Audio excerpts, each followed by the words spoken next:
Hello and welcome, I'm your Code Monkey, and here let's learn all about Unity Gaming Services, what it is, what tools it contains, and how it can help you make better games.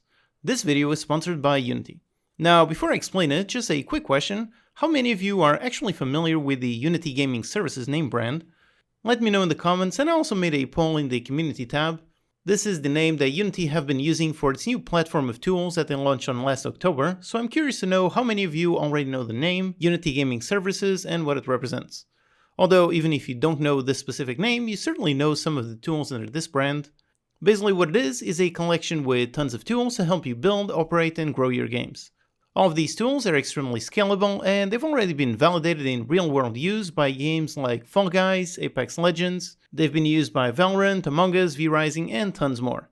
And before you get concerned, like I've seen on some comments on other videos related to this topic, all of these tools are either completely free or they have very generous free tiers. If you're an indie developer, like I assume most of my audience is, then the free tiers are likely more than enough for any game you want to make.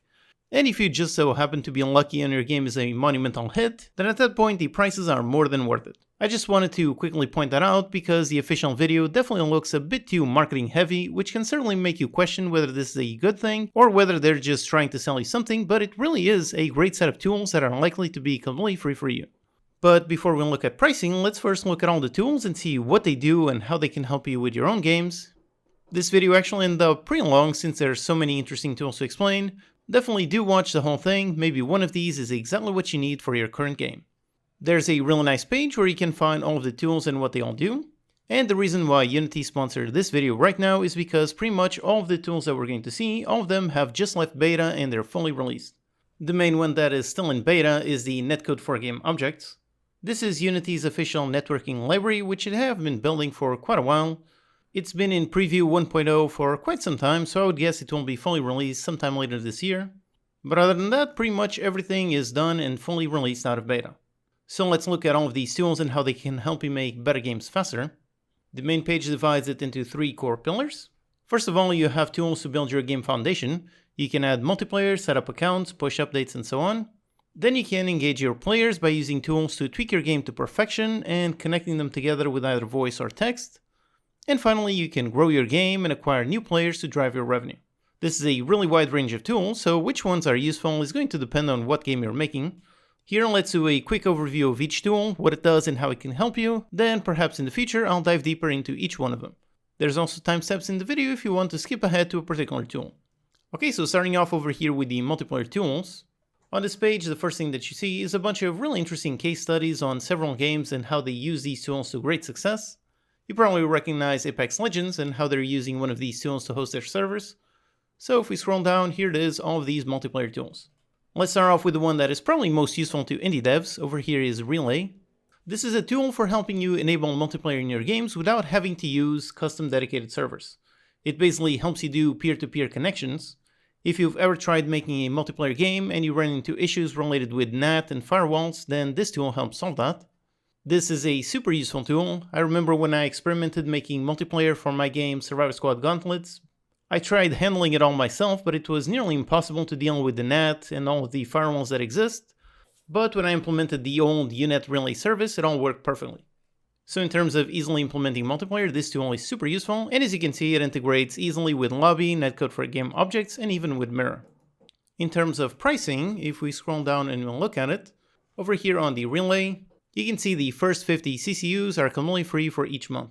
Just in case you don't know, CCUs are concurrent connected users, meaning you can have 50 players playing the game at the exact same time and all of it for free. Now again, that's at the same time, so that's not 50 players total. So as one drops and another one joins, the total number of concurrent users stays the same. So 50 CCUs is actually quite a lot. And if your game blows up and you get a massive amount of players, then it just costs an additional 16 cents per additional CCU. Next thing to worry about is bandwidth, which again is also pretty generous. You have 3 GB per user up to 150 total. That's a massive amount for a multiplayer game since multiplayer data packets are usually pretty tiny.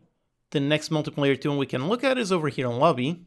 This one lets you create public and private lobbies for all your games, so it's kind of like a master server to help you connect players to one another without having to deal with direct IPs.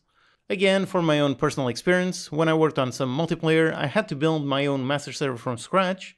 Doing that was a ton of work and didn't really work very well. So an easy to use tool like this one is absolutely excellent. And again, if we scroll down, we can see that all of these tools are made to easily work with one another. So you can use Lobby to create a private lobby for all of your friends to join. Then you can connect them all together with Relay, and possibly manage all of the data packets using Netcode for game objects for handling the game data. So all of these tools are really meant to easily work with one another. Pricing for a lobby is again very generous. This is just a lobby, so I assume data sizes are really tiny, so 10 gigabytes for free on a per region basis. This one really sounds like a ton. The next multiplayer tool that we can see over here is Multiplay. This is the one that is used by Apex Legends, so it has been thoroughly battle tested.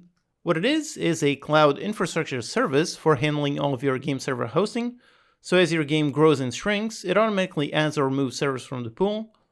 If it can support a massive game like Apex Legends going from 0 to 50 million players in under 24 days, if it can handle that, then it will have no issues supporting any game. This one is a pre-series tool for some very high-end games. So for this one, in order to get started, you contact Unity. So it seems like for most indie games, you're going to be just fine using the Relay. If you have a really serious game where you expect a really massive release, that's where Multiplay takes over and helps you set up dedicated game servers. And the next tool, which works in combination with Multiplay, is Matchmaker. This one, like the name implies, handles matchmaking. So you define all the rules, all the logic for handling your matchmaking, like for example the player's skill level, what specific hero they're using, maybe the player character level, and so on. It's up to you to define all of those rules, and then Matchmaker tries to find a match for players using those search settings.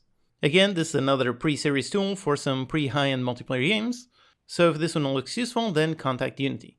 And the final tool in this section is over here, the Netcode for game objects. Like I said, this one is the one that is still in beta. This is Unity's official networking library and is currently in active development. There's already a really nice simple project that you can download to see how it works. I'm definitely going to be covering this tool with lots of videos when it comes out of beta. So these are the various multiplayer tools. As you can see, tons of things to help you make multiplayer games. You can build your game with Netcode for game objects. Then you can use Lobby to create lobbies to help your players find one another. You can use Relay to connect them all together regardless of firewall or net. Then if your game is massive, you can host dedicated game servers with Multiplay, and you can match players together using Matchmaker. So tons of tools really to help you make multiplayer games. Now scrolling down, the next section, this one is all about accounts. First of all, you have Cloud Save. Like the name implies, this one handles cloud saving. Normally for my own games, I use Steam's Cloud Save, but the obvious downside of that is that it only works on Steam, whereas this service works on any platform anywhere. You can save whatever that you want, so it can be user settings, maybe some playtime statistics, maybe you want to save the player progression so you can easily implement cross-platform progression. Since it works across multiple devices, you can let players play on their PC, then load up the same game on mobile and continue from there. For pricing, again, the free tier is really generous. You have 5 gigabytes of data you can store per month. That's a massive amount. Usually save files for my games are between just 1 or 100 kilobytes. So 5 gigabytes is essentially infinite. You'd probably need hundreds or thousands of players before reaching this level. Then you have 1 million writes and reads per month, also a huge amount, and of course you are the one who decides how often you want to save and load. The next tool on their accounts is Authentication. This one works perfectly in combination with Cloud Save. Basically, you need to know what user owns what save, so this is how you authenticate them. And of course, you can authenticate your user regardless of whatever platform they're on. Authentication is one of those things that is always super tricky to handle. There are so many potential security issues that can easily pop up and just break your game if you try implementing it yourself. So a tool like this to easily make that process super easy is really useful. It works in combination with Lobby and Matchmaker, so you can invite your friends over. And all of the user data saved in the economy tool, which we're going to see in a bit, all of that is naturally behind authentication, so it all stays nice and secure. And one huge benefit of this is that it also supports anonymous sign-in. So you don't have to annoy your users and force them to create an account. With just one click, it automatically creates an anonymous user and lets your players use all of these tools. In terms of pricing, there isn't any. Authentication is always free. Scrolling down some more, we see a bunch of tools on game management. The first tool is Cloud Content Delivery. This one is all about delivering updates to your game, and as usual, since it's from the cloud, it does not require a build update. This integrates very easily with the addressable system. That's actually one system that I've been meaning to cover. You basically define the path to some object, some asset or something. Then with this, you can upload those assets to the cloud, and the next time the player plays your game, they won't see the updated data. For example, this is perfect for making some limited time events. You just upload the event assets, then using the next one that we're going to see, remote config, With that, you can start the event so the players see the new limited time assets and then you can end it. And this uses a reliable content delivery network, so a CDN. If you don't know what that is, it's basically servers spread throughout the entire world, so when the player plays your game, they can request data from the server closest to them instead of having to go all the way to the other side of the world. This one is a really interesting tool, definitely something that I want to research, along with addressables. That's also another one that I really want to cover. And in terms of pricing, you can see you have 50 gigabytes for free per month. Again, whether that is a lot or not is going to depend on what kind of data you're delivering. If it's some super high-end 8K textures, then 50 gigs might not be too much, but this is really meant for some quick, simple updates. If you have a huge update that requires a massive amount of data, in that case doing a regular update to the build would be the best approach. So if you use this tool correctly, then this free tier, 50 gigabytes per month, is likely way more than enough. The next game management tool is over here, Remote Config. This is another one that I've been meaning to look at for quite some time. It's a pretty simple tool, but potentially very useful. It's similar to the previous one in that this is data that you can store in the cloud in some server and your players download. But rather than assets, this one is meant for easily modifying certain parameters. So you have a really nice dashboard where you can see all of the parameters that you defined, and with a simple click you can just change them. So for example, if all of your players are having a lot of trouble in level 2, you can define a parameter for the gold reward amount on level 1, and with a simple click you can change it. And as usual, this works extremely well when combined with many of the other tools. Previously I mentioned working together with Cloud Content Delivery. Then you can also make it work correctly with game overrides. You can also do some A/B testing, which we're going to see in a bit. So for example, one group of players would receive a certain XP for completing a quest, and another group would get a different amount. Then you can analyze the data to see which one is working as you intended. In terms of pricing for Remote Config, it's always free. The next tool is Cloud Code. This is one way to run your logic in the cloud instead of in the client. It lets you run serverless functions and interact with other backend services. One huge benefit of this is, for example, to prevent cheating. If all the logic runs in the client, then a cheater can hack into your game, but if all the logic is server-based, then they can't really do much. Another benefit, which is the same one for all cloud tools, is you can make updates to your game without having to update the client. For example, you could run some logic in the cloud to define how many enemies are spawned on a certain level, perhaps even some level generation or something like the enemy boss AI. Then if you wanted the AI to behave differently, like for example maybe adding a bonus stage, you could add that logic as a serverless function and then your players would see it immediately without having to update the game. So it's a really interesting tool with a lot of potential for some really interesting interaction. As for pricing, you have free 1 million invocations per month, then you've got 20 compute hours, and finally 1 gigabytes of egress. Whether this is a lot is going to depend a lot on how you use it, but it does sound like quite a ton. Invocations is how many times you call the function to run the cloud code, then compute hours is how long that code takes to run, and egress, this is the amount of data going between cloud code and other backend tools. So based on that, it does seem like these numbers are quite a massive amount, all for free. And the last management tool is called Economy. This one is not just for real world money. Economy means anything with resources, so it could be something simple like in-game gold or maybe some credits. This tool helps you manage everything related to the game's economy. You can keep track of the balances and ownership for each player. It helps you make it more secure so a cheater couldn't just break your game with a gold exploit. It supports inventory management and keeping track of all the different balances. And again, being cloud-based means it lets you modify certain aspects of your in-game economy without having to push a client update. So perhaps if your game is free to play and you want to make a discount on buying some premium currency, or perhaps you decide a certain item should cost less, you can do all of that, update that logic without having to update the game client itself. For pricing, this one is based on writes and reads. You can write and say that this player owns this amount of this thing. You can do that 100,000 times per month. And you can do 1,000,000 reads, so 1,000,000 times asking what does the player inventory have. So again, these values seem like a huge amount. Okay, so those are the tools on the first pillar for building the foundation of your game. Then for the next pillar, this one is all about engaging your players. And again, in this page, we have some more case studies of various games using these tools.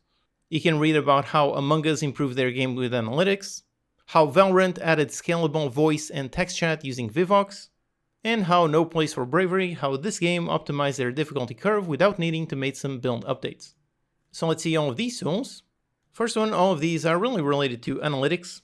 I actually already covered the older version of analytics. They've now rebranded that one as Legacy Analytics, and this is the new system which just came out of beta. I'll have to look into this one to see what changed, but basically it's still analytics. meaning it's how you get data from your players to make your game better. For example, you can make an event when the player dies and analyze the analytics to see if way too many players are dying on the first level or not. With that knowledge, you can then go edit your game to make the level a bit easier or harder to get a nice smooth difficulty curve. So it's really up to you to define what events are relevant to your game. Perhaps it's just the player deaths per level, perhaps it's coins or experience gathered, maybe it's rare loot drops or other interactions with other players. So the Analytics API really lets you define whatever events you want. And here all of these tools work in conjunction with Analytics. So with the Data Explorer, you can easily visualize all of the data in the dashboard. You can even export it to common formats like, for example, Microsoft Excel. Then you can create some funnels. This allows you to very easily see how many players quit the game on level 1 versus level 2, maybe see how many do the first weapon upgrade versus the second one, and so on. Then, like I said, the Event Manager, so you can configure and track all of your custom events. With the Event Browser, you can see all of the events that happened. And then for really advanced use case, you have the SQL Data Explorer, so you can use SQL to make all kinds of queries on all the data you have. In terms of pricing for analytics, you have 25 million events per month for free. Again, whether that is a lot or not will depend on how many events you create, but chances are 25 million, that is a massive amount. Same thing with 2000 query seconds per month. Making queries is super fast, so that sounds like a ton for most use cases. Scrolling down onto the next section, this one is all about player engagement. So what do you do after gathering all of those analytics? Now, the first thing you can do is with this tool, the Game Overrides. Like the name implies, this lets you override certain parameters in your games. And this works particularly well when combined with the next one, A/B testing. Basically, you can create custom audiences in your analytics, and then combined with Game Overrides, you can essentially give a slightly different experience to one group of players versus another. Then you can analyze that data and decide which changes you want to keep for all players. So doing some A/B testing is super useful. It can really give you some real-world data on whether a certain change will improve your game or not. Or instead of using it to straight up improve your game, you can use it for some special events. For example, say one specific country is having a special celebration. Instead of pushing that specific update to every single country, you can use A/B testing in order to make sure only the users in that one country receive that one special update. Everyone else still sees the same game. In terms of pricing for game overrides and A/B testing, both these are free. Final one is push notifications in beta. This one, like the name implies, is all about sending push notifications, so it helps you re-engage some players who have lost interest in your game. Perhaps you want to tell them there's a new event or some new exciting update. Just send out a push notification and hopefully they will be back to your game. So with these tools combined with analytics, with all of these combined, you can see how it makes for a really powerful toolset to really analyze and improve your game. Now, scrolling down, we then see some community solutions. We have voice chat and text chat. These go through Vivox. This is a tool for easily adding the voice and text chat to your games. It's in use by some of the biggest games in the industry, so it's extremely solid and very scalable. It's already being used by Valorant and Rainbow Six Siege. And as you can guess by these two games that use it, this works on all platforms. So naturally it works with Unity, but also non-Unity games. And in terms of pricing, this is one of those contact us kind of service. And scrolling down some more, we see one of the best tools that you absolutely must use, Cloud Diagnostics. This one is, I would say, the most useful of all. This one is an absolute must if you want to release any game. This one has existed for quite a long time, and I've used it in pretty much every single one of my Steam games, and it has been extremely useful. One issue you're always going to have when you launch a game is that regular players aren't really bug testers, meaning that if they find a bug, they don't know what info to give you so you can solve that certain bug. And even if they do know what info to give you, it's nearly impossible to convince a player to send you their log files or remember what happened before the error. What this does is it lets you receive crash reports automatically. So if you have an error in your game, like for example a simple null reference exception, you can see it in real time on the dashboard. You can then customize it with all kinds of events so you can figure out exactly what the player did to cause that error, and with that knowledge you can fix it ASAP instead of having to wait for the player to send you their logs. So seriously, if you release a game, then you absolutely need to implement this. And this one is also completely free. Okay, so on to the final pillar. This one is all about monetization and growth. It's a bunch of tools all about helping you earn more from your games, while of course making sure to provide a good experience first. The first one is the Unity Ads SDK. This is how you implement ads in your game. You can choose some basic ads, some rewarded ads, some banners, video, and so on. It's not something I'm very familiar with since I make premium PC games, but if you're making something free to play, then this is a must. Then in combination with Unity Ads is the next tool, Mediation. This one basically lets you maximize the amount that you earn through ads by grouping them all together from all of the ad networks and then picking the best performing ads. So if you use this and the player goes to see an ad in your game, this tool checks the Unity Ads library, checks the Meta Ad library, checks for Google AdMob and so on, checks all of those, and in the end compares all of them and selects the best ad for your game. So you don't have to worry about having to choose which network you think will do best, you just use this tool and the best one is chosen automatically from all of these networks. Then the next tool is all about in-app purchases. Just like the name implies, this is how you add in-app purchases or microtransactions onto your game. The main benefit of this tool is how easily it works with pretty much every platform. So you just set it up once and it works automatically in multiple stores. You can get it working on the App Store, on the Play Store, on the Amazon Store, Facebook, Windows, and so on. So if your game requires in-app purchases, then this tool helps you easily add them. And then something very crucial to running a successful free-to-play game, which is how do you acquire the right users. The goal with this tool is to help you find the audience that will love your game. Again, this is one area that I really know nothing about, but if you're making free-to-play games, then this is an absolute must. The entire free-to-play business is really based on lowering the cost of acquiring new users. You want that to be as low as possible in order to keep your game running, and this tool helps you do that.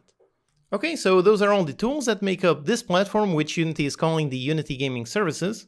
As you can see, tons of really interesting tools. Regardless of what game you're making, chances are a bunch of these are quite useful, and some others might give you some ideas for some completely new games to make. And if you're an indie game developer, then chances are the free tier for all of these tools, chances are this one is more than enough. So all of these tools are likely completely free just for you. Now this video is meant as a quick overview of all these tools, but now my question to you is, of these, which ones would you like to see in more detail? For me, I've been meaning to look into cloud content delivery and remote config for quite some time. I've also only just recently learned about cloud code and it looks quite interesting. Then I'd also love to experiment with making some mobile games and test out some of these mobile-focused tools. And of course, when the Netcode comes out of beta, I'm looking forward to trying out all of those multiplayer tools. So basically, I'm personally interested in diving deeper into a lot of these, but do let me know in the comments which ones you are most interested in. Okay, so go ahead, check out the Unity Gaming Services page, link in the description, and get started for free. Alright, hope that's useful. Check out these videos to learn some more. Thanks to these awesome Patreon supporters for making these videos possible. Thank you for watching, and I'll see you next time.